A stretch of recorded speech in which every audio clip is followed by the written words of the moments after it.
Est-ce que la France est en état d'alerte sanitaire?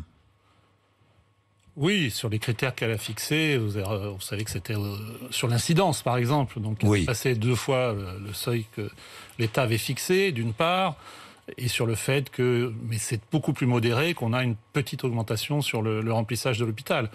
Oui, on est en alerte sanitaire. Alors, on est en alerte sanitaire, je le dis tout de suite, hein, je pense qu'on est dans une situation complètement différente de l'hiver dernier. On est dans une équation à 3 inconnus, qui est est-ce qu'on va pouvoir monter notre niveau de vaccination pour faire front à cette résurgence virale.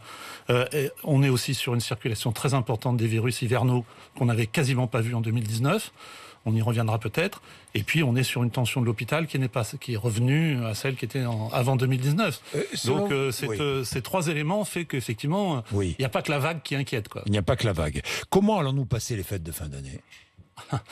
L'année dernière, là, c'est difficile de faire des prévisions, mais que disiez-vous? Je me souviens. Je m'étais fait allumer, j'avais dit que ça serait par Skype. Oui. Donc je pense que les gens ont appris. On a un taux de vaccination qui est une réussite quand même très très importante au niveau européen. Juste une anecdote. Lundi, j'ai été interviewé par la télé officielle autrichienne, et je pensais qu'ils allaient me faire parler de l'Autriche. Et en fait, ils faisaient une émission spéciale sur le sujet. C'est un élément positif. Pourquoi la France est un exemple. Donc, voilà, on est aussi parfois regardé à l'extérieur comme un exemple. Je trouve que je voulais le préciser. Donc oui, à cause notamment de l'effet du pass sanitaire, du fait qu'on a quand même réussi à tamiser cette 4e vague. Mais c'est vrai que cette résurgence vaccinale, au moment où il y a une circulation virale, c'est très simple, il y a des messages très clairs. Il va falloir revoir le capacitaire des fêtes de Noël. Ça ne sera pas les fêtes de Noël de 2019. Alors voilà, je ne veux pas être oiseau de mauvais augure. Les grands-parents d'un côté, non, on n'est pas dans cette situation-là. Mais il va falloir protéger il va falloir rentrer 3 éléments. 1, il y a d'autres virus qui circulent. 2, il va falloir se vacciner contre la grippe parce que c'est pas fromage ou dessert. Il faut se faire vacciner contre la grippe. Ça n'a rien à voir avec la vaccination de la 3e dose.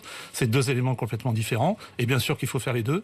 Et troisièmement, il faut pas oublier que la vaccination, même si ça amuse beaucoup les polémistes de certaines chaînes de télévision, ne diminue pas complètement le risque de transmission.